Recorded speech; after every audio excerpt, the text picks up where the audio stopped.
Today on Rappler.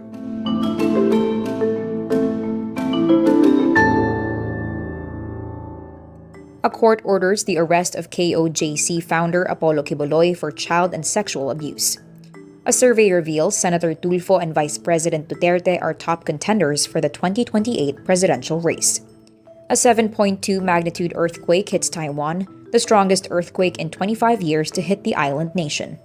15 Filipinos land on Forbes' 2024 list of richest billionaires in the world. And Pope Francis reveals his predecessor backed him in favor of civil partnerships for same-sex couples. A regional court orders the arrest of embattled doomsday preacher Apollo Quiboloy and his associates for child abuse and sexual abuse.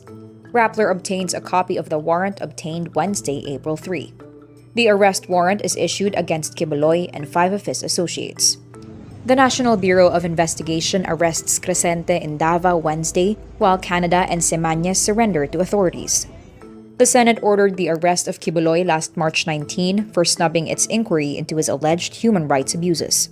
Senator Risa Ontiveros welcomes the arrest warrant. Bilang na ang mga masasayang araw ni Quiboloy, halos lahat na ng mga institusyon sa Pilipinas ay gumagalaw upang mapanagot siya.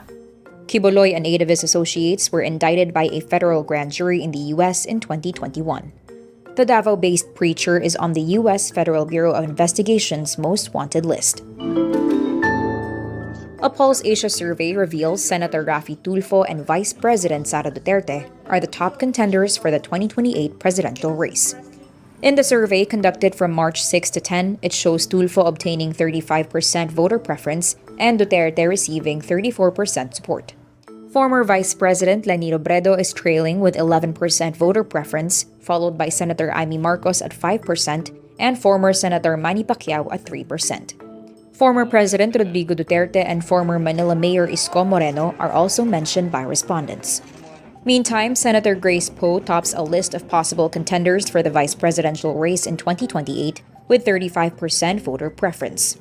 Trailing her are Senator Amy at 16%, Pacquiao and Padilla with 14% respectively, Senate President Mig Zubiri with 7%, Defense Secretary Gibo Chodoro at 4%, and Romualdez with 1%.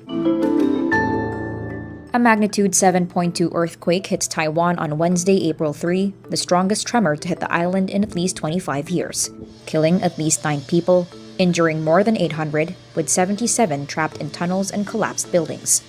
The quake also sparked a tsunami warning for southern Japan and the Philippines, which was later lifted. Taiwan's Central Weather Administration says the quake had a depth of 15.5 kilometers or 9.6 miles. Authorities also lost contact with 50 travelers aboard 4 minibuses heading to a hotel in Taroco National Park.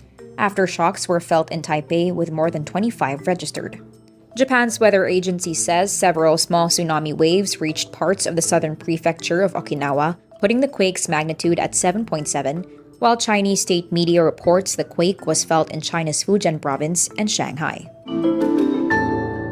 15 Filipinos are on Forbes' 2024 list of the world's richest people, which has 2,781 names.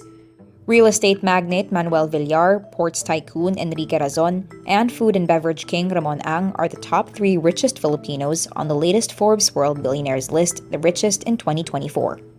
The following are the 12 other Filipinos in the list according to their world ranking and net worth.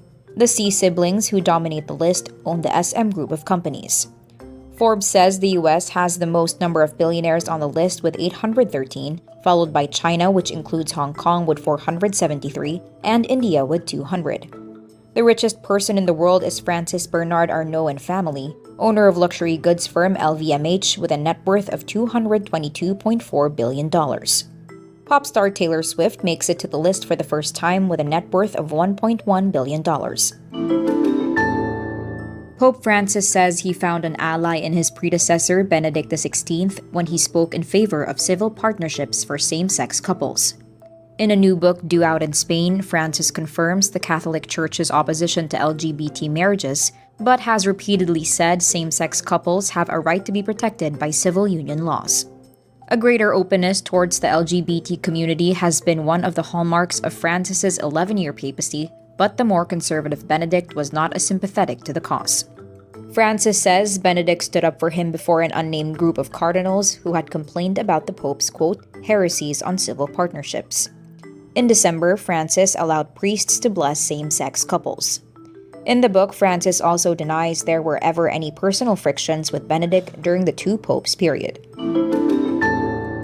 And that's today's wrap. I'm Nina Liu. Thank you for watching. Click the link below for the full story. Follow us on Rappler's YouTube, Facebook, X, Instagram, and TikTok.